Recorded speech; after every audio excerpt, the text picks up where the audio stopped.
โอมัลติเพล็กซ์ความถี่95เมกะเฮิรตซ์จากอาคารห้องส่งเลขที่113หมู่ที่10ตำบลบ้านกลางอำเภอเมืองจังหวัดลำพูนวิทยุแห่งประเทศไทย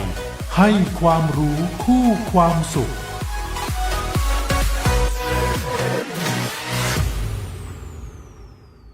ซื้อประกันภัยบัดดี้ฟังแค่เช็คชัดชัวร์ก่อนลดเสี่ยง 1. เช็คใบอนุญาตตัวแทนและนายหน้าผ่านเว็บไซต์คปภ. 2. ชัดอ่านใบเสนอขายและรายละเอียดความคุ้มครองกรมธรรม์ประกันภัยเพื่อครบถ้วน 3. ชัวร์ช่องทางชำระเบี้ยจ่ายตามที่บริษัทรับรองบัดดี้ลืมเก็บหลักฐานไว้ตัว 3. ขั้นตอนง่ายๆสำหรับการซื้อประกันภัยครั้งต่อไปค้นกลางโปร่งใสอุ่นใจได้สิทธิ์ครบสายด่วนคปภ.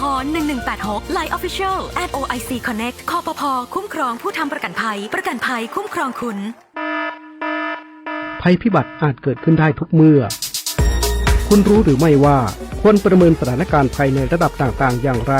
มาทำความเข้าใจและยอมรับความเสี่ยงที่มีเพื่อให้คุณปรับตัวและเตรียมรับมือกับภัยได้อย่างมีประสิทธิภาพเรียนรู้ขั้นตอนการปฏิบัติตัวที่ถูกต้องเมื่อเกิดภัยพิบัติแต่ละชนิดเพื่อความปลอดภัยของตัวคุณและคนที่คุณรักรู้ภัยเข้าใจรับมือได้คือก้าวแรกความปลอดภัยที่ยั่งยืนสำนักงานประชาสัมพันธ์ที่3กรมประชาสัมพันธ์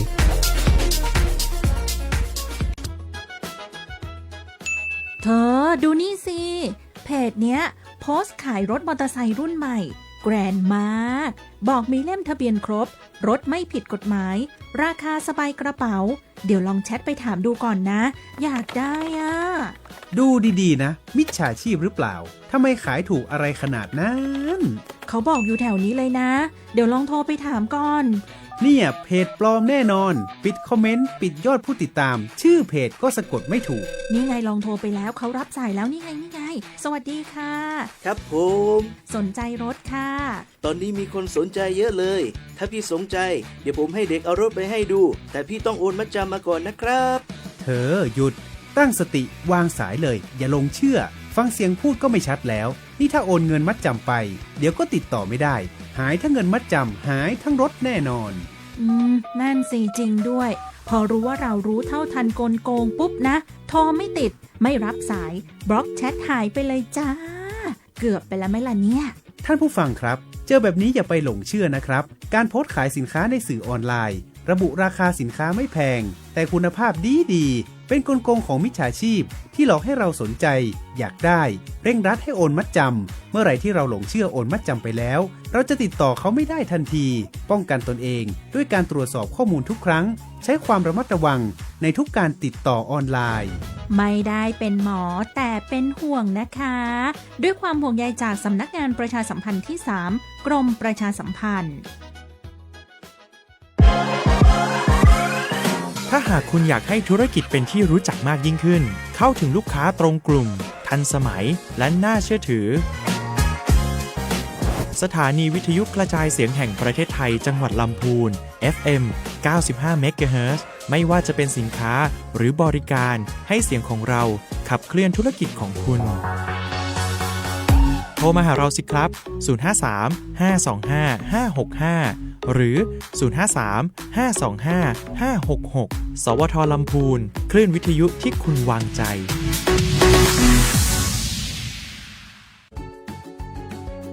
ท่านกำลังรับฟังสถานีวิทยุกระจายเสียงแห่งประเทศไทยจังหวัดลำพูน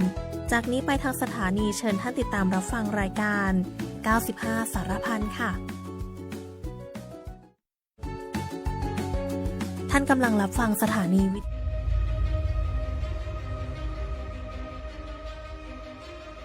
การเกษตรเป็นภาคเศรษฐกิจที่สำคัญแต่เกษตรกรส่วนใหญ่ของประเทศยังมีฐานะยากจนปัญหาหนี้สินขาดที่ดินทำกินและมีความสามารถในการแข่งขันค่อนข้างต่ำนับว่าเป็นปัญหาใหญ่หลวงที่เป็นอุปสรรคในการพัฒนาฐานรากและเศรษฐกิจของประเทศกองทุนฟื้นฟูและพัฒนาเกษตรกรจัดตั้งขึ้นตามพระราชบัญญัติกองทุนฟื้นฟูและพัฒนาเกษตรกรพ.ศ. 2542 เพื่อทำหน้าที่สนับสนุนและส่งเสริมการฟื้นฟูพัฒนาอาชีพเกษตรกรต่อมาพ.ศ. 2544 มีการปรับปรุงพระราชบัญญัติเพื่อแก้ไขปัญหาหนี้สินของเกษตรกรและพ.ศ. 2563 มีการแก้ไขอีกครั้งให้ครอบคลุมการแก้ไขปัญหาหนี้สินกรณีหนี้ที่มีบุคคลค้ำประกันโดยมีผลบังคับใช้ 23 กันยายน 2563 นับเป็นพระราชบัญญัติฉบับล่าสุดภารกิจหลักของกองทุนฟื้นฟูและพัฒนาเกษตรกรมี 2 ด้านดังนี้ 1. ด้านการฟื้นฟูและพัฒนาเกษตรกรกองทุนฟื้นฟูจะเข้าไปร่วมช่วยเหลือเกษตรกรในการพัฒนาความรู้ในด้านเกษตรกรรมหรือกิจกรรมที่เกี่ยวเนื่องกับเกษตรกรรมสร้างความเข้มแข็งให้แก่องค์กรเกษตรกรและให้เกษตรกรสามารถพึ่งพาตนเองและเกื้อกูลระหว่างเกษตรกรด้วยกันให้มีรายได้อย่างเพียงพอในการดำรงชีพ 2. ด้านการแก้ไขปัญหาหนี้สินของเกษตรกรเป็นการแก้ไขปัญหาหนี้สินของเกษตรกรในระบบโดยเกษตรกรที่รวมตัวกันเป็นองค์กรแล้วหากสมาชิกรายใดมีหนี้สินในระบบที่มีวัตถุประสงค์การกู้เพื่อการเกษตรสามารถขึ้นทะเบียนหนี้ซึ่งกองทุนฟื้นฟูจะชำระหนี้แทนเกษตรกรให้สถาบันเจ้าหนี้หรือเรียกว่าการซื้อหนี้ตามหลักเกณฑ์และเงื่อนไขการจัดการหนี้เมื่อเกษตรกรชำระหนี้คืนครบตามสัญญาแล้วจะได้รับมอบหลักทรัพย์ค้ำประกันกลับคืนไป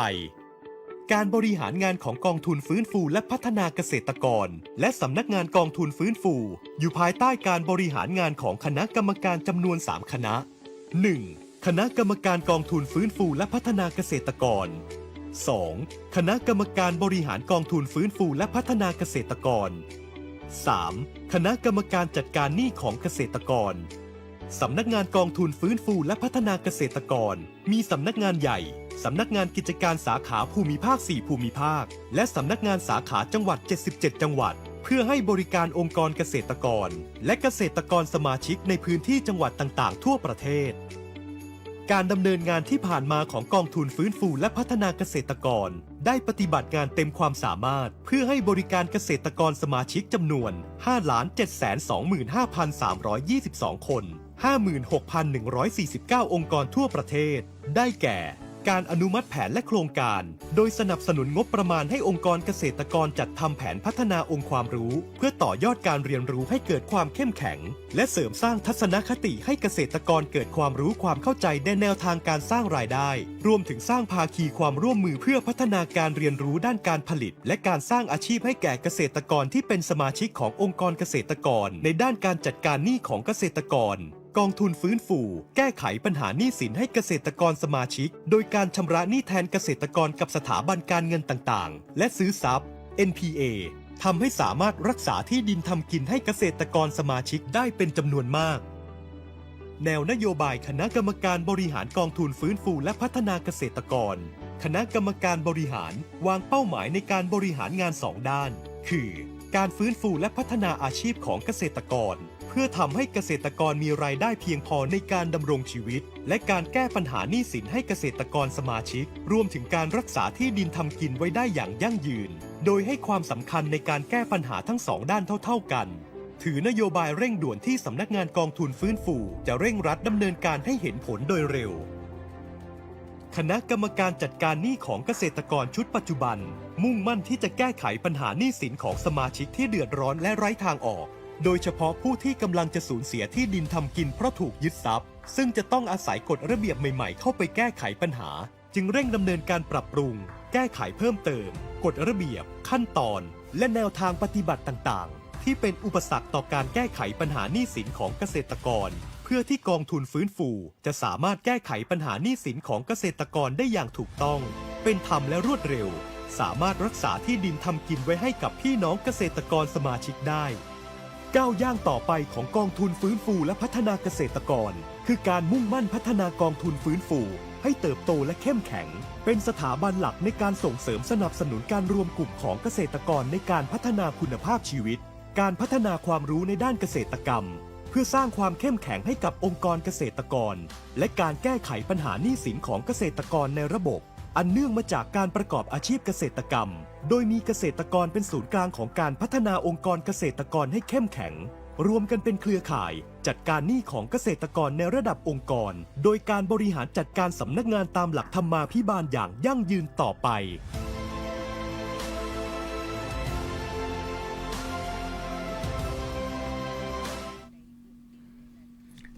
สวัสดีค่ะวันนี้นะคะเรากลับมาพบกันกับรายการรอบรั้วกฟก.สาระดีๆเพื่อเกษตรกรลำพูนนะคะวันนี้นะคะวันอังคารที่2มิถุนายน 2569 นะคะวันนี้เมื่อสักครู่นี้เราได้รับชม VTR ไปแนะนำหน่วยงานเราไปเรียบร้อยแล้วนะคะวันนี้นะคะในนามของกองทุนฟื้นฟูเราได้รับเกียรตินะคะเป็นเกียรติอย่างสูงนะคะวันนี้หัวหน้าเล็กไม่ได้มาคนเดียวนะคะวันนี้หัวหน้าเล็กได้รับเกียรติจากท่านสวท่านสมาชิกวุฒิสภานะคะท่านกัลยาใหญ่ประสานนะคะซึ่งท่านสวกัลยานะคะท่านเป็นสมาชิกวุฒิสภากลุ่มอาชีพชาวนานะคะแล้วก็ที่สำคัญท่านเป็นกรรมาธิการเกษตรและสหกรณ์กรรมาธิการด้านความมั่นคงอาหารความปลอดภัยของอาหารนะคะแล้วก็สำคัญสุดนะคะท่านสวกัลยานะคะท่านเคยเป็นอดีตประธานคณะอนุกรรมการจังหวัดลำพูนนะคะแล้วก็ท่านที่2ที่วันนี้ให้เกียรติมาร่วมจัดรายการร่วมกับรายการเรานะคะก็คือท่านพานุพงษ์ชัยวันลุงสอนนะคะก่อนที่เราจะเข้าในรายการนะคะขออนุญาตไม่ทราบว่าเมื่อกี้ต้องขออภัยถ้าเกิดแนะนำยังไม่ครบนะคะ วันนี้ตื่นเต้นนะคะได้รับเกียรติจากท่านสวนะคะมาร่วมออกรายการนะคะเนื่องจากว่าที่ทราบมาคือเวลาของท่านสวไม่ค่อยว่างนะคะวันนี้เมื่อท่านสวว่างนะคะก็ให้เกียรติมาร่วมออกรายการมาพบปะกับพี่น้องเกษตรกรแล้วก็ท่านผู้ชมทั่วไปในของที่ได้รับฟังรายการวันนี้นะคะหนูขออนุญาตอีกครั้งนะคะขออนุญาตให้ท่านสวกัลยานะคะช่วยเพิ่มเติมข้อมูลให้หนูอีกนิดนึงนะคะสวัสดีเจ้าพ่อแม่พี่น้องจังหวัดลำพูนนะเจ้าจริงๆข้าเจ้าเนี่ยคุ้นเคยกับกองทุนฟื้นฟูมายาวนานนะเจ้าเพราะว่าเป็นประธานอนุกรรมาธิการกองทุนฟื้นฟูคณะกรรมการอนุกรรมการกองทุนฟื้นฟูของจังหวัดลำพูนเนี่ยมา2 สมัยแล้วก็เข้าใจปัญหาของพี่น้องเกษตรกรพอสมควรพอไปอยู่ได้เป็นตำแหน่งของสมาชิกวุฒิสภาเนี่ยก็เลยสมัครเข้าไปอยู่ในกรรมาธิการการเกษตรและสหกรณ์แล้วก็ได้รับความไว้วางใจจากประธานไปทำหน้าที่เป็นประธานอนุกรรมาธิการความมั่นคงและความปลอดภัยทางด้านอาหารแต่จริงๆแล้วเจ้าอยู่กรรมาธิการแห่งคณะหนึ่งนะเจ้าคือคณะกรรมาธิการการพัฒนาการเมืองการมีส่วนร่วมของประชาชนสิทธิมนุษยชนสิทธิเสรีภาพและการคุ้มครองผู้บริโภคซึ่งเกี่ยวข้องกับพี่น้องเกษตรกรตัวเองนะเจ้าเพราะว่าคณะอนุกรรมาธิการคุ้มครองผู้บริโภคเนี่ยมีภารกิจไปตรวจผักชายแดนซึ่งส่งผลกระทบกับการบริโภคภายในประเทศแล้วก็ส่งผลกับการที่พี่น้องเกษตรกรค้าขายไม่ค่อยได้ตัวเองเนี่ยซึ่งวันหน้าอาจจะมีเรื่องเล่าที่เราลงไปชายแดนหลายรอบแล้วเนี่ยเจ้าที่จะเข้ามาผู้ฟังว่าถ้าเราทำภารกิจตัวนี้ได้สำเร็จแล้วมันจะส่งผลกับพี่น้องเกษตรกรในประเทศเราเองอย่างใดและจะส่งผลกับสุขภาพและชีวิตของพี่น้องประชาชนอย่างใดนะจ๊ะก้อยๆเล่าไปนะวันนี้ที่มาได้นี่เพราะว่าพอดีมันหยุดการประชุมวุฒิสภาปกติจะประชุมวันจันทร์อังคารนะจ๊ะแต่วันนี้จะมีช่วงบ่ายของอนุกรรมาธิการการพัฒนาการเมืองแต่เราใจประชุมออนไลน์จ้ะค่ะก็วันนี้เราโชคดีที่ได้พบท่านสวนะคะค่ะในส่วนของวันนี้ท่านประธานเหมือนเดิมนะคะท่านประธานก็มาร่วมออกรายการกับเราคือผมมีโอกาสติดตามท่านสวไปดูงานเรื่องของการนำเข้าผลิตภัณฑ์ทางด้านเกษตรนะแล้วก็เห็นการเปลี่ยนแปลงซึ่งมุมเนี้ยที่ท่านสวบอกว่าน่าจะนำมาเล่าแล้วก็เลยคุยกับทางหัวหน้าเล็กว่าเขาจะไปสัมภาษณ์ในโอกาสหน้าจะสัมภาษณ์ลงรายละเอียดของผลงานตรงเนี้ยว่ามันมีการเปลี่ยนแปลงและเป็นประโยชน์กับพี่น้องเกษตรกรอย่างไรใน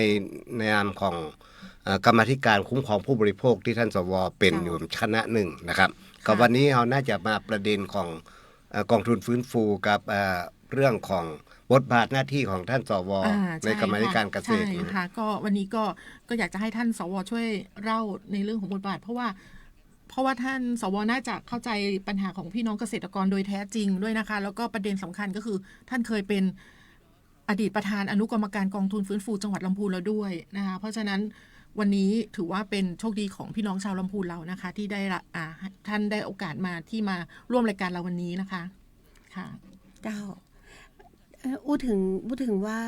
ภารกิจเนี่ยนอกจากการเข้าไปเป็นกรรมาธิการ2คณะที่ว่าแล้วนะเจ้าซึ่งแต่ละคณะเนี่ยจะมี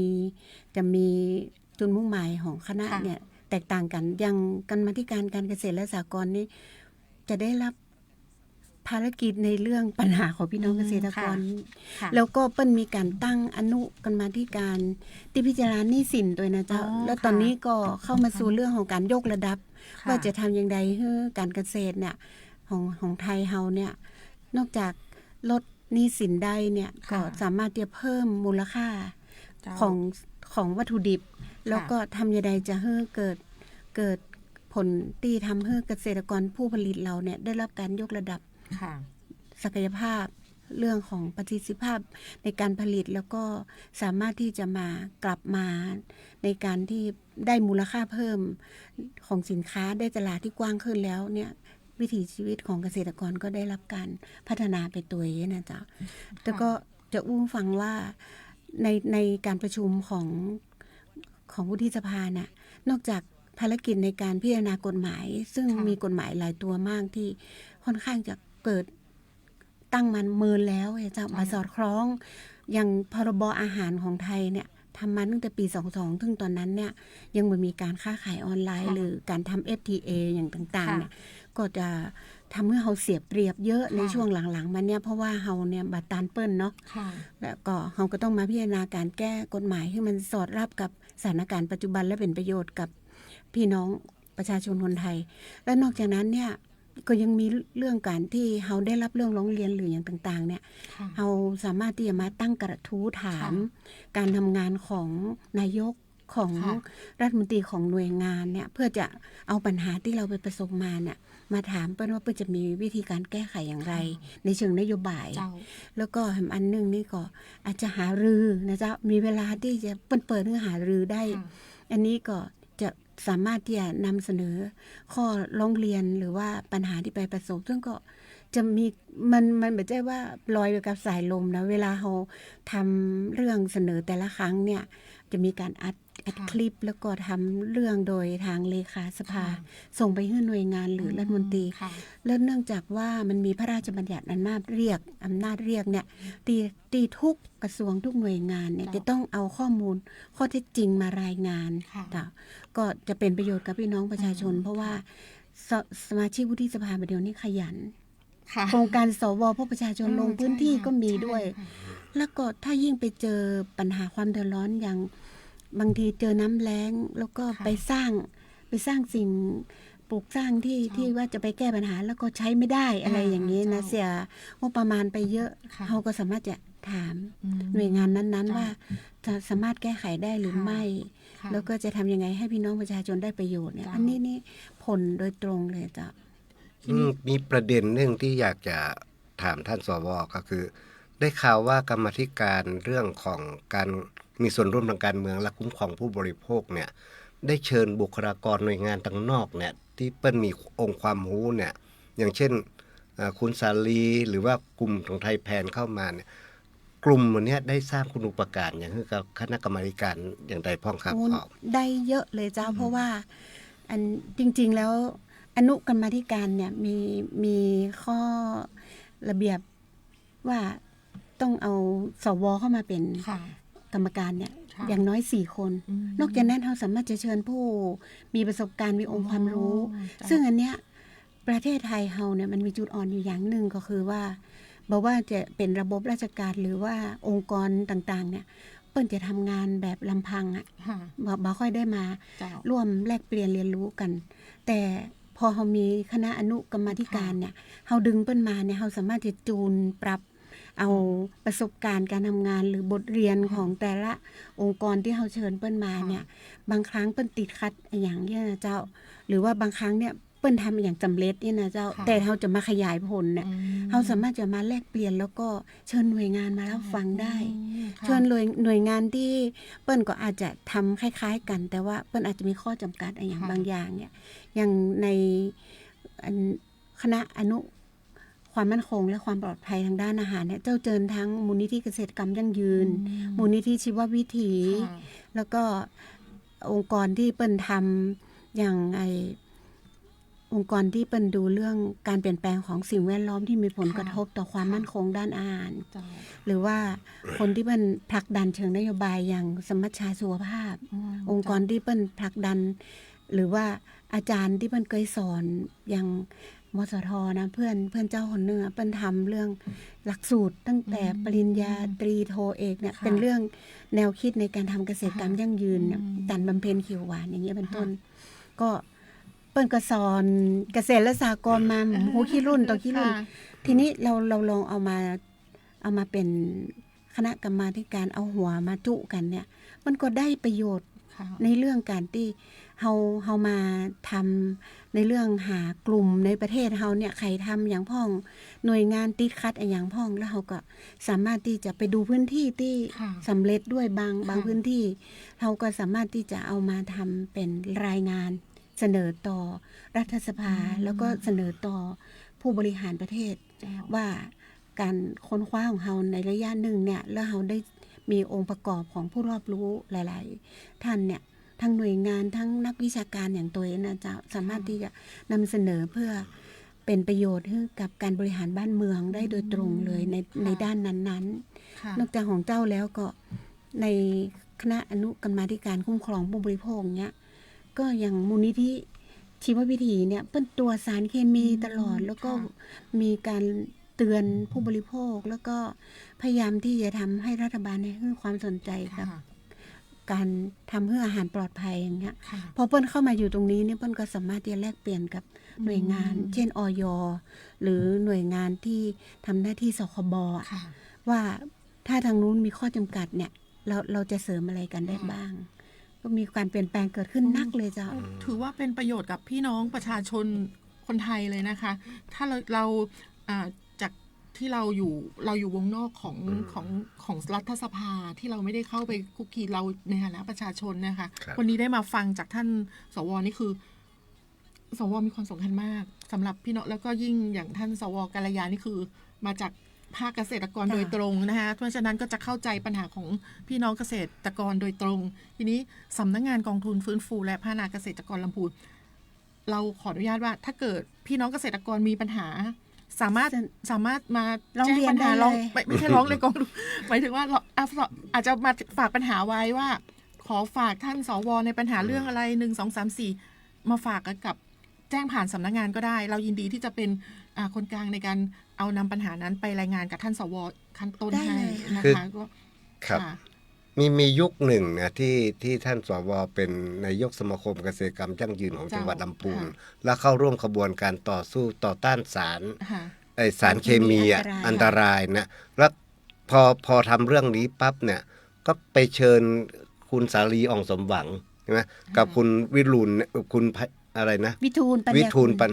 คือคนเลี่ยนจรุนคือคนท่านเหล่านี้ท่านมีความรู้เรื่องตรงนี้จนกระทั่งนำไปสู่การเปลี่ยนแปลงมีระเบียบของสำนักนายกที่จะห้ามสารเคมีพวกนี้เข้ามาใช้ในประเทศอันนี้คือสิ่งที่เ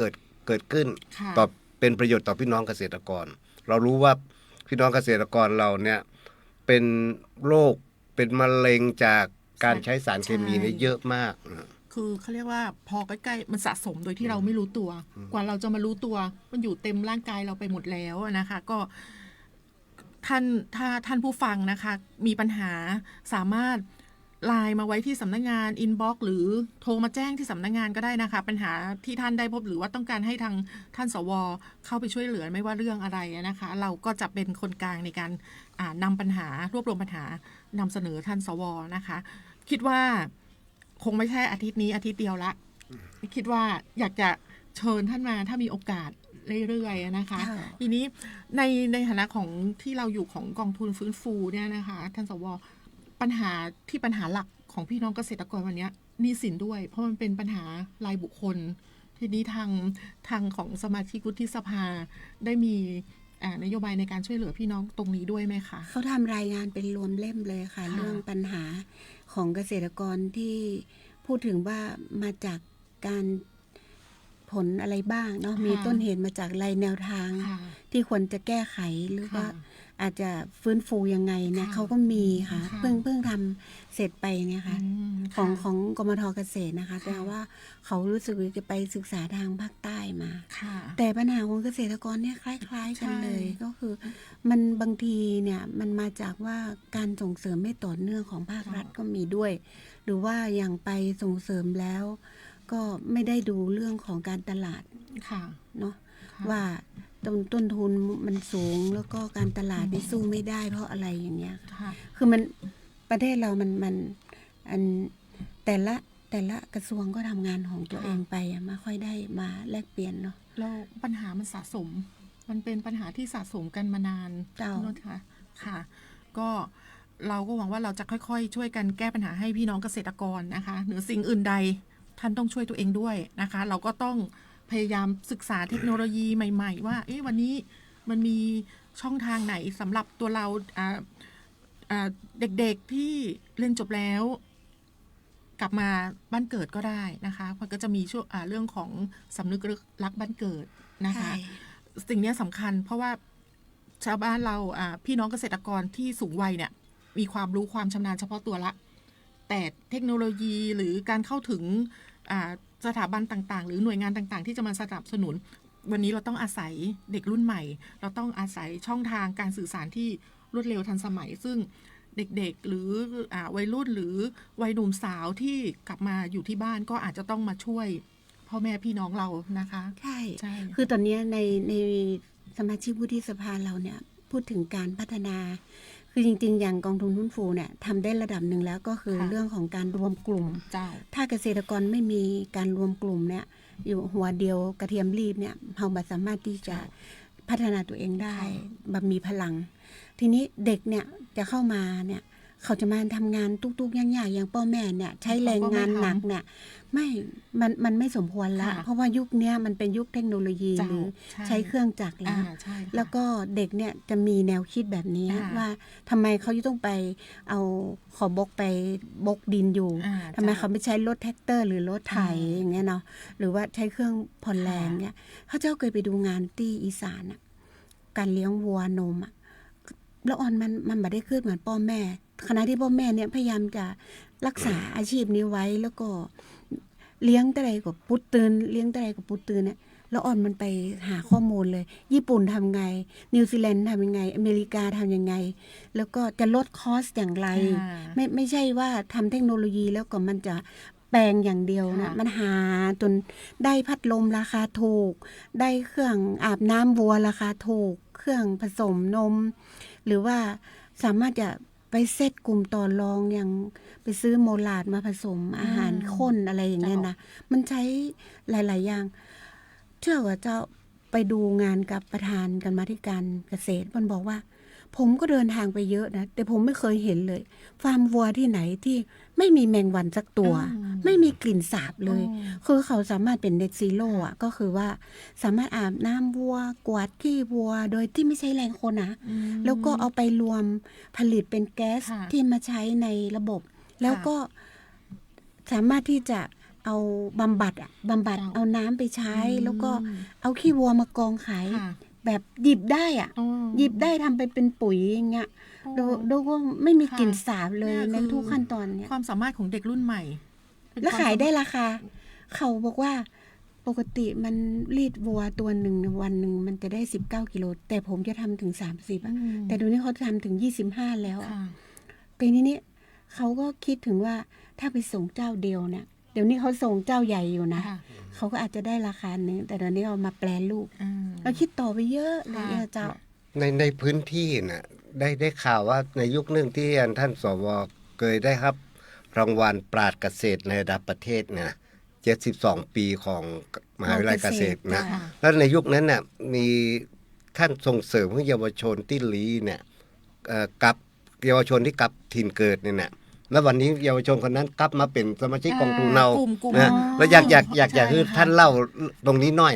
นะครับว่าก ลุ่ม ไปส่งเสริมอย่างใดแล้วละอ่อนคนนี้ถึงประสบความสำเร็จนะครับ คือจริงๆมันมีแววที่เขาแล้ว เจ้า คือตอนแรกเจ้าจะไปดูก่อนว่าเขาทำแต่ก่อ เจ้า นะตอนแรกๆเนี่ยเขามาติดต่ออย่างเจ้าเขาอยากจะไปขอทุนจาก SCG มายกระดับเรื่องเทคโนโลยีแพลตฟอร์มในชุมชนเพื่อจะผลิตอาหารดีๆส่งสู่ตลาดเนี่ยแล้วก็สร้างกลุ่มขึ้นมาที่ใช้เทคโนโลยีนะในการที่จะเก็บรวบรวมข้อมูลไม่ต้องมาบันทึกใส่กระดาษละอยู่ใน แต่ว่าสั่ง หมดเลย น้ำสั่งจ่ายน้ำโดยโทรศัพท์มือถือ น้องเป็นเขาเรียกอะไรนวัตกรรมแบบใหม่แล้วน้องสามารถที่ทราบมาคือน้องถ่ายทอดองค์ความรู้ด้วยไม่ได้ห่วงความรู้ตัวเองเลย คือเขานี่เน็ตในเรื่องการบริหารจัดการน้ำแบบเป็นห้องน้ำประหยัดเนาะแล้วก็ใช้โทรศัพท์ใช้โทรศัพท์สั่งการจ่ายน้ำให้กับพืชได้แต่ละอย่างเนี่ยนะเขาบอกว่าเขาอยู่เชียงใหม่เขาก็สั่งการจ่ายน้ำหยุดน้ำได้นะถ้าอย่างตัวว่าไปธุระเชียงใหม่อ่ะเขาจะต้องดูแลแปลงเกษตร ตอนแรกๆเนี่ยเขาไปดูเขาเนี่ยนะปีกมาบ้านพ่อแม่มาเข้าใจเลยอ่ะเรียนจบปริญญาเคยทำงานดีๆมาก่อนแล้วจะได้ปีกมาบ้านเขาคิดว่าเขาอยากจะมาฟื้นฟูต่อยอดของพ่อแม่ใช่ค่ะและตอนแรกพ่อแม่เนี่ยเคยทำพืชเชิงเดียวเนาะแล้วก็เป็นหนี้เป็นสินแต่เขามาเปลี่ยนแปลงเนี่ยยังไปเจอครั้งแรกเนี่ยเขาไปตัดแต่งลำไยน้องจบไม่โจ้ไงจบน้องรู้สึกน้องจะจบภูมิสถาปัตย์น้องมีความรู้สถาปัตย์แต่ภรรยาก็จบเกษตรมาเหมือนกันเนาะอันนั้นเก่งเรื่องแปรรูปมันเข้าขากันดีขนาดแต่ทีนี้ตอนแรกมันยังประฉายแววตัวปิ๊กมาอยู่บ้านเนี่ยพ่อแม่มาเข้าใจก็มาทำวางแผนไอ้แปลงของพ่อแม่ไอ้อย่างจะได้รายวันไอ้อย่างจะได้รายสัปดาห์ไอ้อย่างจะได้รายปีแล้วก็จะลดการพึ่งพาแบบว่าใจน้ำเนี่ยต้องประหยัดอย่างใดเนี่ยนะเปิ้นก็ว่ามันจะลูกเก๋ออีกอะและทีนี้เนื่องจากว่า SCG เห็นคุณสมบัติของน้องเขาเก่งในเรื่องเทคโนโลยีเจ้าอันนี้คือคุณสมบัติเด่นเลยของคนรุ่นใหม่เนี่ยแล้วก็พอดีตอนนั้นเขาเจ้าเป็นนายกสมาคมเครือข่ายเกษตรกรรมยั่งยืนเนาะเปิ้นก็ขึ้นไปเป็นพี่เลี้ยงทางนั้นถามมาอย่างหนึ่งว่าสมมติคุณทำสำเร็จในหมู่บ้านคุณชุมชนคุณแล้วมันจะมีประโยชน์อะไรถ้าคุณผลิตได้เล็กๆเขาเจ้าเลยบอกว่าเขาเจ้าก็อยากให้ได้หัวคิดของละอ่อนวันนี้มาทำในระบบใหญ่ขึ้นเช่นในระดับของจังหวัดซึ่งเรามีเครือข่ายอยู่แล้วเนี่ยเปิ้ลก็เลยให้แกมาทดลองทำมันเริ่มก่อกลุ่มลุมลามีกลุ่มในหมู่บ้านแล้วก็มาพัฒนาเทคโนโลยีในการผลิตเนี่ยก็เลยมีปีอย่างก็ที่ว่าทางเกษตรจังหวัดเกษตรและสหกรณ์จังหวัดก็เลยเสนอเปิ้ลเป็นปราดแบบปี67ค่ะที่น้องแจ้งแล้วก็ปีนี้กองทุนฟื้นฟูเราก็ส่งน้องไปประกวดก็เรียกประกวดแข่งขันในของมูลนิธิสามัคคีในระดับประเทศนะคะก็เพราะว่ารู้สึกว่าน้องเป็นเด็กรุ่นใหม่ถ่ายทอดได้แล้วก็เหมือนที่ท่านสวชื่อจริงชื่ออะไรทวัฒน์คำแก้วชื่อต่อเนาะใช่น้องต่อแล้วก็เป็นเกษตรกลุ่มเกษตรแวนดารินกลุ่มที่ขึ้นทะเบียนกับเรานะเป็นเศรษฐกิจพอเพียงแวนดารินกลุ่มนี้ก็ตั้งกลุ่มแล้วก็ใช้เทคโนโลยีเหมือนกันนะคะท่านสวเปิ้ลประชุมกลุ่มตั้งซูมเอาสมาชิกอยู่ที่หมู่บ้านลีหมอต้องเข้ามากองทุนหนูกับท่านประธานอยู่ที่สำนักงานแล้วก็ประชุมกันผ่านซูมกับสมาชิกเพราะสมาชิกจะได้เชื่อถือว่ากองทุนเรามีจริงนะอันนี้ก็ถือว่าเป็นการใช้เทคโนโลยีเราก็น้องก็สามารถที่จะเป็นอธิบายขั้นตอนหรือว่าถ่ายทอดได้ก็เราก็หวังว่าน้องจะเข้ามาช่วยกองทุนเราด้วยนะคะเจ้าดูน้องคนนี้นะตั้งแต่เริ่มต้นมาแนวคิดแกคือหัวใจคนรุ่นใหม่บางคนในเวลาเข้ามาในหมู่บ้านอยากผลิตเพื่อขายแล้วรวยอ่ะแต่น้องคนนี้เขาอยากเริ่มจากเบสิกเลยนะปลูกของที่ชาวบ้านต้องการ5 มัด 5 มัด 20แม่เฮาเปิ้นกับให้5 บาทเปิ้นมาเก็บคนเดียวมัดคนเดียวนะแล้วบ่ต้องใจอันพ่อแม่เขาอย่างกันนะรับเงินอยู่ลูกเดียวนี่นะคือเขาทำงานที่แบบว่าจากสเต็ปอ่ะทีละสเต็ปเขาใช้คำว่าสำนึกรักบ้านเกิดจริงๆแล้วเดี๋ยวมีโอกาสข้างหน้าเนี่ยเดี๋ยวสำนักงานจะไปสัมภาษณ์น้องต่อนะคะทวัชชัยเนี่ยแล้วก็มาให้ท่านผู้ชมท่านที่ได้รับฟังได้ฟังแนวคิดของน้องต่อด้วยนะคะ ก็ด้วยเวลา ส่งไปประกวดก่อนนะ ตอนนี้ส่งไปประกวดเราช่วยกันลุ้น นะคะลำพูนส่งเข้าประกวดนะคะ ก็เห็นเวลาแล้วก็รู้สึกเวลาทุกทีนี่เหมือนเวลาจะนานเดี๋ยววันนี้เวลาเราน้อยทำไมเวลาเดินไปเร็วนะคะ ไม่เป็นไร ค่ะก็ในรอบสัปดาห์ที่ผ่านมานี้เราก็จะเล่าสู่กันฟังว่าในรอบสัปดาห์ที่ผ่านมาเนี่ยเราได้ไปอบรมผู้นำเกษตรกรนะคะลุงสอนแล้วเราก็ได้ไปลงพื้นที่กลุ่มที่ได้รับงบกู้ยืมที่อำเภอลี้นะคะก็ทางสำนักงานแล้วก็มีท่านประธานท่านอนุนะคะไปลงพื้นที่ทั้งอบรมผู้นำเกษตรกรลงพื้นที่ของกลุ่มปลูกข้าวโพดเลี้ยงสัตว์นะคะซึ่งได้รับงบจากกองทุนฟื้นฟูเราในการไปปลูกข้าวโพดนะคะแล้วก็อีกกลุ่มหนึ่งก็จะเป็นกลุ่มแม่บ้านเกษตรกรก็ทานะคะกลุ่มนี้ที่เราไปดูเรื่องของโครงการ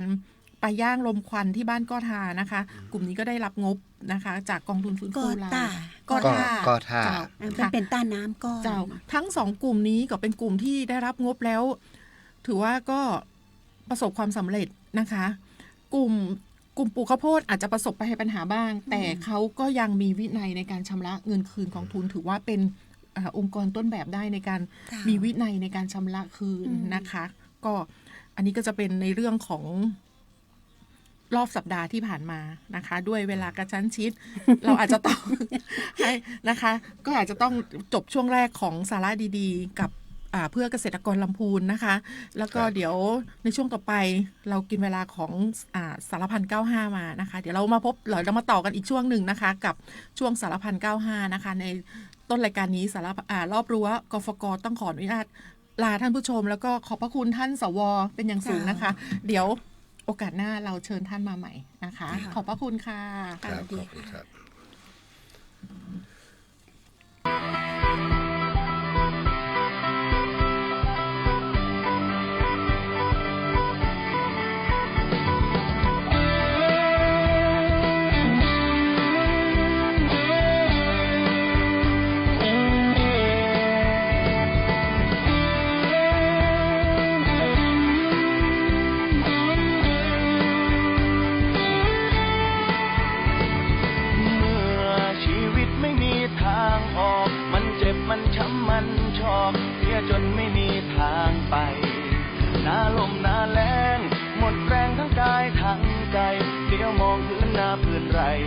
จะทำยังไงกันดี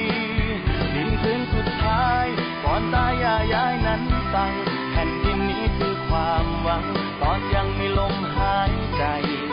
ลูกต้องดูแลพ่อแม่ไม่มีไรให้อย่าปล่อยให้ใครเอาไปจำคำนี้ไว้ให้ดีถึงอย่ามืดมิดชีวิตอย่าเพิ่งยอมแพ้ยังมีคนมาดูแลมาช่วยหาทางแก้ไขให้คำปรึกษาทันเวลาหาหนทางให้ก่อนเขาจะยึดที่ไปช่วยทอดไถ่รับพื้นนี้คืนกองทุนฟื้นฟูและพัฒนาเกษตรกรมาช่วยไถ่ถอนมีกฎหมายคุ้มครองเอาไว้จัดการเรื่องนี้ทันท่วงทีก่อนเขายึดไปมาขึ้นทะเบียนเอาไว้เราซื้อนี้ให้จนเป็นทรัพย์สินทุกปัญหานั้นมีทางแก้เรามาช่วยกันดูแลฟื้นฟูอาชีพทำกินรวมกันก้าวไปให้มันคงในพื้นแผ่นดินช่วยกันจนหมดหนี้สินสร้างพื้นแผ่นดินให้กลายเป็นทอง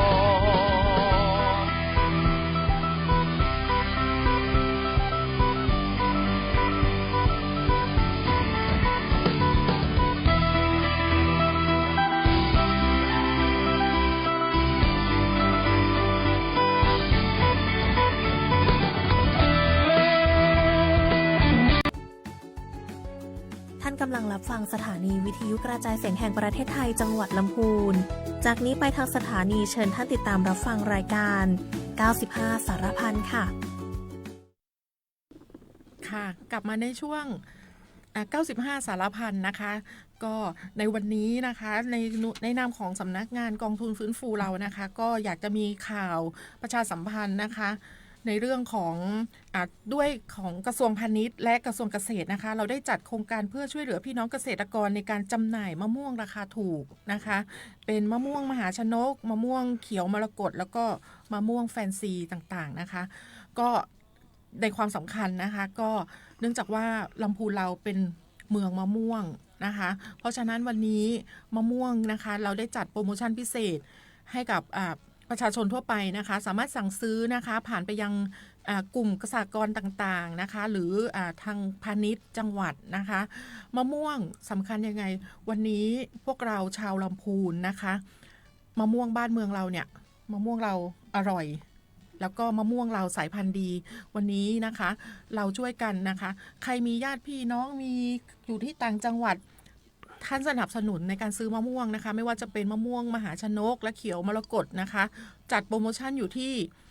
กล่องละ9กิโลในราคา199 บาทนะคะส่งฟรีทั่วประเทศไทยนะคะเรามีญาติพี่น้องมีคนรู้จักส่งของดีบ้านเมืองเราเนี่ยนะคะไปให้เขาได้ชิมกันแล้วก็อีกอันหนึ่งก็จะเป็นมะม่วงแฟนซีลำพูนนะคะมะม่วงแฟนซีเนี่ยจะจำหน่ายอยู่ในราคาบรรจุกล่อง9กิโลเหมือนกันนะคะที่259 บาทมะม่วงแฟนซีก็จะมีหลายสายพันธุ์หน่อยนะคะก็จะมีอาจจะมีพวก R2B2 งาช้างแดงนะคะก็เป็นแฟนซีไปหลายสายพันธุ์นะคะนี่ก็อยากจะฝากเพราะว่าเราช่วยกันสนับสนุนพี่น้องเกษตรกรลำพูนเรานะคะให้มีช่องทางการจำหน่ายหลายๆช่องทางอันนี้จะเป็นที่ทราบมานี่จะเป็นเกรดพรีเมียมผลเขาเรียกคัดแล้วนะคะส่งตรงถึงปลายทางเลยนะคะราคานี้ทำเพื่อให้กับพี่น้องเกษตรกรลำพูนเราแล้วก็ญาติพี่น้องคนรู้จักจะได้ทานผลไม้ที่ดีมีคุณภาพนะคะอันนี้ก็จะเป็นข่าวฝากช่วยกันประชาสัมพันธ์นะคะสนับสนุนกิจกรรมของพื้นที่ลำพูนเรานะคะแล้วก็ข่าวที่2นะคะวันนี้ด้วยหน่วยงานของกระทรวงเกษตรเรานะคะกระทรวงเกษตรร่วมกับเครือข่ายสหกรณ์ในจังหวัดลำพูนเรานะคะเราจะจัดกิจกรรมเขาเรียกขอความร่วมมือขอเชิญร่วมกันบริจาคโลหิตนะคะภายใต้โครงการ1ความดีล้านความรักภูมิใจพักพระพันปีหลวงนะคะเป็นกิจกรรมเรามาบริจาคโลหิตกันเพื่อต่อชีวิตให้กับคนต่อๆไปนะคะโดยที่ท่านสามารถที่จะมาร่วมบริจาคได้นะคะในวันจันทร์ที่22มิถุนายนนะคะตั้งแต่เวลา 9 นาฬิกาเป็นต้นไปนะคะงานนี้นะคะผู้ดำเนินกิจกรรมนี้ก็คือสหกรณ์สำนักงานสหกรณ์จังหวัดลำพูนเรานะคะก็สถานที่ที่เราจะไปบริจาคก็คือที่สำนักงานสหกรณ์จังหวัดลำพูนนะคะทุกท่านก็เดินทางไปได้นะคะไปบริจาคกันก็ทำร่างกายให้แข็งแรงนะคะแล้วก็เพื่อเราถ้าเป็นในทางของโหราศาสตร์ก็ดีนะคะเป็นการเอาเขาเรียกอะไรต่อชีวิตเป็นการแก้เคล็ดนะคะ1ได้บุญ2ทั้งสายมูก็ดีนะคะแล้วก็สุขภาพเราก็จะดีด้วยนะคะแล้วที่สำคัญไม่ต้องไปถึงโรงพยาบาลนะคะวันนี้หน่วยสังกัดของในนามของหน่วยงานเกษตรและสหกรณ์เราร่วมกันนะคะโดยมีสำนักงานสหกรณ์จังหวัดลำพูนเป็นผู้จัดกิจกรรมนี้นะคะสำนักงานสหกรณ์จังหวัดลำพูนอยู่ที่ไหนเขาเรียกถนนอะไรนะคะลุงสอนถนนที่จะมาทางดอยติครับแล้วก็อยู่ซ้ายมือเหมือนจะเยื้องๆตรงข้ามกับจตุจักรลำพูนแล้วค่ะเขาเรียกถนนดอยติถนนก่อนจะถึงจตุจักรนะถนนเส้นที่ผ่านท่าขามมาจะไปที่ดอยตินะครับก่อนถึงแจ่มฟ้าก่อนจะถึงแจ่มฟ้าอยู่ฝั่งเดียวกับแจ่มฟ้านะครับนะคะก็ท่านผู้ฟังนะคะที่สนใจอยากจะไปร่วมกันบริจาคนะคะก็ไปที่สำนักงานสหกรณ์จังหวัดลำพูนวันนั้นหัวหน้าเล็กก็จะไปด้วยนะคะหนูก็เดี๋ยวจะเตรียมพร้อมร่างกายจะไปบริจาคเช่นเดียวกันลุงสอนก็เคยไปนะแต่เขาไม่รับเพราะว่าอายุ70แล้วเขาบอกว่าแต่ลุงสอนแข็งแรงนะคะก็ไปกันก่อนค่ะไปเดี๋ยวจะมีของกาชาติจะมีเจ้าหน้าที่กาชาติไปให้บริการด้วยนะคะอันนี้ก็จะเป็นสารพันนะคะเรื่องสุดท้ายนี้เป็นเรื่องสำคัญนะคะหนูทราบมาว่าเดี๋ยวสัปดาห์หน้าแล้วจะเป็นกิจกรรมสำคัญของจังหวัดลำพูนเรานะคะเป็นกิจกรรมสร้างการรับรู้เพื่อเสนอชื่อครูบาศรีวิชัยนักบุญแห่งร้านนาสู่การเป็นบุคคลสำคัญของโลกนะคะ ภายใต้ภายในกิจกรรมที่ชื่อว่าธรรมยาตราเดินเทศสันถีตามวิถีครูบาสู่บุคคลสำคัญของโลกนะคะกิจกรรมนี้สำคัญยังไงแล้วมีที่มาที่ไปอะไรยังไงเดี๋ยวจะต้องขออนุญาตให้ลุงสอนเป็นผู้เล่าให้เราฟังนะคะค่ะเล่าที่มาที่ไปก่อนนะครับคือแนวคิดเรื่องการนำเสนอครูบาเจ้าศรีวิชัยเป็นบุคคลสำคัญของโลกเนี่ยมันเกิดตั้งแต่ปี 2560 ละปี 2560 นะตอนนั้นนี้เรากำลังก่อตั้งเรื่องสภาพลเมืองคือเป็นสภาคู่ขนานที่จะทำงานคู่กับท้องถิ่นในระดับอบจ.ตอนนั้นดร.นิรันดร์ ด่านไพบูลย์เป็นนายกอบจ.ทีนี้นายกอบจ.ก็บอกว่าถ้ามีสภาพลเมืองที่เป็นพลังของเมืองเนี่ยอยากจะทำอะไรคิดอะไรเนี่ยลองนำมาเสนอที่ประชุมของสภาพลเมืองแล้วก็นายกนิรันดร์ก็เป็นประธานสภาพลเมืองคนแรกนะครับ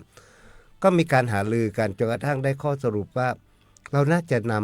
ำบรรพชนของเราที่มีผลงานดีเด่นมีผลงานเป็นที่ยอมรับในระดับประเทศเนี่ยเสนอเป็นบุคคลสำคัญของโลกเพื่อที่จะให้เยาวชนคนรุ่นหลังเนี่ยได้ภูมิใจในแผ่นดินถิ่นเกิดของตัวเองได้ภูมิใจในบรรพชนของตัวเองเนี่ยก็มีการนำเสนอเรื่องครูบาเจ้าศรีวิชัยเป็นบุคคลสำคัญของโลกเนี่ยในที่ประชุมของสภาพลเมืองที่อบจ.ลำพูนนะครับก็มีมติเห็นชอบร่วมกันแต่ทีนี้การเห็นชอบร่วมกันในมติของสภาพลเมืองเนี่ยมันไม่มีพลังพอที่จะไปนำเสนอก็เลยไปนำเรื่องนี้ไปเรียนปรึกษากับพระเดชพระคุณท่านเจ้าคุณเทพท่านเจ้าคณะจังหวัดท่านเจ้าคณะจังหวัดท่านก็บอกว่าท่านมีเมตตามากแล้วท่านเป็นคนที่ท่านเป็นพระที่เห็นคือศรัทธาในวิถีของครูบาอยู่แล้วนะก็เลยเรียกลูกศิษย์ลูกหามามีอาจารย์พงเทพอาจารย์บารเมศมีดร.นิรันดร์นะมีผู้รู้เยอะมากมาประชุมร่วมกันจนกระทั่งบอกว่าถ้าจะขับเคลื่อนประเด็นเนี้ยประเด็นเรื่องครูบาเจ้าศรีวิชัยเนี่ยเราต้องศึกษาก่อนว่าข้อกำหนดของยูเนสโกเนี่ยในการที่จะประกาศคนใดคนหนึ่งเป็นบุคคลสำคัญของโลกเนี่ยมีอะไรบ้างนะผมเองก็ไปศึกษาร่วมกับอาจารย์บารเมศร่วมกับอาจารย์พงเทพร่วมกับอาจารย์นพพรนะครับทีนี้มีวิธีมีข้อสรุปร่วมกันอันหนึ่งก็ว่าข้อกำหนดของยูเนสโกเนี่ยเขาบอกว่าบุคคลที่จะถูกประกาศเป็นบุคคลสำคัญของโลกเนี่ยอย่างน้อยคุณสมบัติ4ข้อข้อที่1ต้องเป็นบุคคลที่สร้างคุณูปการสร้างผลงานจนเป็นที่ประจักษ์นะข้อที่2เป็นบุคคลที่ได้รับการยอมรับในระดับไม่ใช่ระดับแค่หมู่บ้านท้องถิ่นแต่ในระดับประเทศนะครับข้อที่3ผลงานของท่านสิ่งที่ท่านทำได้มีการสืบทอดได้มีการจัดประเพณีรำลึกถึงท่านเนี่ยทุกปีอย่างส่วนที่11มิถุนายนเนี่ยนะเป็นวันเขาเรียกภาษาบ้านเราวันเกิดวันชาตการเป็นวันเกิดของท่านเนี่ยพอเราก็จะจัดงานรำลึกทุกปีนะครับจัดไม่ใช่จัดที่ลำพูนอย่างเดียวนะครับเชียงใหม่ก็จัดพะเยาก็จัดเชียงรายก็จัดคือทั่วภาคเหนือเนี่ยจัดหมดและอันที่4เนี่ยก็คือเขาบอกว่าจะต้องเป็นเรื่องตำนานเรื่องเล่าผ่านหนังสือผ่านบันทึกหรือผ่านหลักสูตรท้องถิ่นตอนเนี้ยคุณสมบัติ4ข้อนี้ครบหมดแล้วแต่พอเราจะนำเสนอปั๊บปรากฏว่ายูเนสโกกำหนดข้อเสนอเพิ่มข้อกำหนดเพิ่มขึ้นมาอีกอันหนึ่งบอกว่าถ้าจะเป็นบุคคลสำคัญของโลกเนี่ยมันไม่เพียงแต่เฉพาะในประเทศมันต้องได้รับการยอมรับจากประเทศข้างเคียงเราก็เลยไปศึกษาวิถีปฏิบัติวิถีคิดของครูบาเจ้าศรีวิชัยเนี่ยปรากฏว่าท่านได้นำเสนอวิถีคิดเนี่ยวิถีคิดของท่านเนี่ยนำไปสู่ประเทศลาวประเทศพม่าจนกระทั่งไปสู่12ปันนาก็เป็น3ประเทศแล้วนะครับก็อันนี้ครับหมายความว่าในวิถีคิดในวิถีดำรงของท่านเนี่ยเกียรติประวัติของท่านเนี่ยอาจารย์บารเมศอาจารย์พงเทพเนี่ยกับร่วมกับสำนักงานจังหวัดสำนักงานวัฒนธรรมจังหวัดนะเป็นคนรวบรวมในเชิงเอกสารแต่ในการเผยแพร่ในการเผยแพร่ธรรมะเนี่ยก็มีพระสงฆ์ในทั่วทุกวัดนะทางภาคเหนือเนี่ยก็เป็นและวิธีคิดอันหนึ่งก็คืออย่างอาจารย์นพพร นินรงค์ก็จะเอาวิธีคิดแบบครูบาเนี่ยวิธีคิดแบบครูบาคือวิธีคิดแบบว่า ถ้าจะพัฒนาอะไรสักอย่างหนึ่งเนี่ยต้องเริ่มต้นจากจิตใจกันครูบาเคยพูดว่าแปลงดีไว้ให้ลูกสร้างถูกไว้ให้หลานเดียวเทวดาจะมาช่วยนะก็เป็นเรื่องเล่าอันหนึ่งก็คือมีเวลาอีกนิดหนึ่งเป็นเรื่องเล่าอันหนึ่งก็คือตอนที่ขุนศรีประกาศเนี่ยไปปรึกษากับครูบาตอนนั้นครูบาไปนั่งหนักอยู่ที่วัดพระสิงห์นะไปนั่งหนักเพื่อพัฒนาวัดพระสิงห์แล้วก็ขุนศรีประกาศบอกว่าอยากจะขอปารมีครูบาเนี่ยนำไฟฟ้าไปบรรจุไว้บนยอดดอยสุเทพยอดพระธาตุดอยสุเทพเพื่อที่คนผ่านไปผ่านมาจะได้ยกมือไหว้ว่าเป็นองค์ศักดิ์สิทธิ์เป็นพระธาตุคู่บ้านคู่เมืองของเชียงใหม่ครูบาบอกว่าท่านขุนเราไม่ต้องเอาไฟฟ้าไปก็ได้เราทำทางขึ้นไปเลยคนจะได้ไปกราบไปไหว้นะท่านขุนศรีประกาศบอกว่าโอ้มันยากมากมันต้องใช้เงินเยอะแล้วก็ต้องใช้คนต้องรัฐบาลก็คงไม่เห็นด้วยที่จะให้ทำทางเพราะยุคนั้นเนี่ยนะหัวหน้าเล็กยุคนั้นเป็นทางแค่ทางเดินนะไม่มีรถไม่มีทางขึ้นได้ใครอยากขึ้นไปกราบเนี่ยต้องเดินขึ้นไปอย่างเดียว12 กิโลครูบาก็บอกว่าถ้าคิดดีไว้ให้ลูกสร้างถูกไว้ให้หลานเนี่ยมันต้องทำได้นะครับครูบาบอกว่าเดี๋ยวเทวดาจะมาช่วยคุณศรีประกาศบอกว่าคุณองค์ศรีประกาศบอกมันเทวดาที่ไหนพอครูบาประกาศเขียนประกาศไปปั๊บเนี่ยทั่วหัวเมืองนะไปเชียงรายไปพะเยาไปมาตังลีโดยเฉพาะตังลีเนี่ยลูกศิษย์เปิ้ลมี2 ตนนะครับมีครูบาวงครูบาข่าวปีลูกศิษย์2 ตนนี่พอรู้ว่าครูบาจะแปลงตังขึ้นดอยสุเทพครูบาข่าวปีนี่ปาพี่น้องปากยอยนะพี่น้องกะเลียงนี่นะ500 คนอะไปร่วมและทุกทิศทุกทางมาหัวหน้าเล็กปรากฏว่าคนมารวมกับที่ติ่นดอยสุเทพนะที่ปัจจุบันนี้เป็นมหาวิทยาลัยราชมงคลใช่ค่ะคนมารวมกันประมาณ 5,000 คนโอ้ยนักขนาดบ้านโค้งก็คนเข้ามาเอางัวล้อมาเอาข้าวสารเอาฟักแฟงแตงกวามาจะช่วยครูบาแปลงตังพอคนมานักครูบากับประชุมกันบอกว่านี่ต้องปั่นตาหน้าหมู่คำว่าปั่นตาหน้าหมู่เนี่ยที่วิธีคิดแบบที่อาจารย์นพพรนำไปเผยแพร่นะปั่นตาหน้าหมู่เนี่ยก็คือวิธีคิดแบบว่าต้องทุกคนต้องมีส่วนร่วมครูบาก็เลยแบ่งให้คนละวาแบ่งทางนี่นะแบ่งทางใช้เวลาอยู่ตาใดผมบอกว่า5 เดือนกับ20 วันนะครับลงจอบแรกที่ครูบาลงจอบแรกวันที่9 พฤศจิกายน 2477 5 เดือนกับ20 วันสำเร็จก็มีการเฉลิมฉลองกันเชื่อก่อนครับว่าคุณอุปการตรงนั้นหน้าเล็กคุณอุปการของเส้นทางตรงนั้นน่ะวันนี้น่ะการท่องเที่ยวนี้เชียงใหม่น่ะนำเงินเข้าเฉพาะที่เส้นทางนั้นตั้งประปีละ1,000 ล้านอันนี้ก็คือ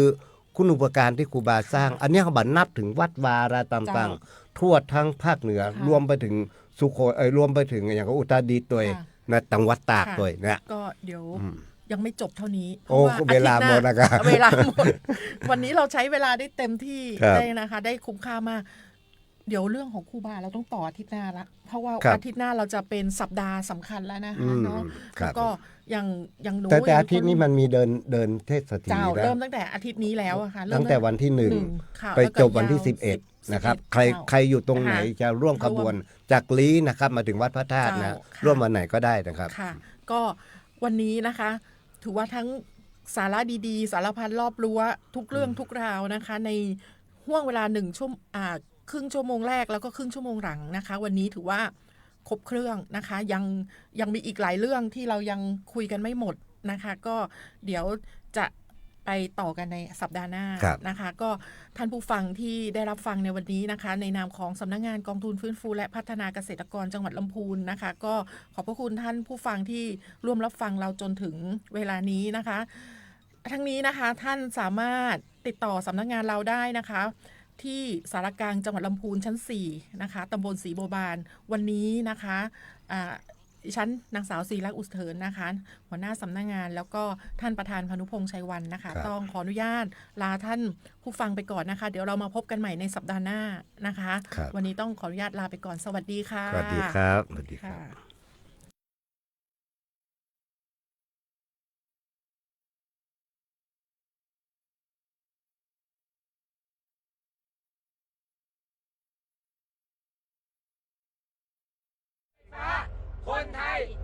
บุหรี่ไฟฟ้า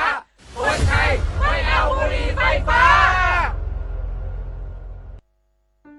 ใต้ร่มพระบารมีแห่งสมเด็จพระนางเจ้าสิริกิติ์พระบรมราชินีนาถพระบรมราชชนนีพันปีหลวง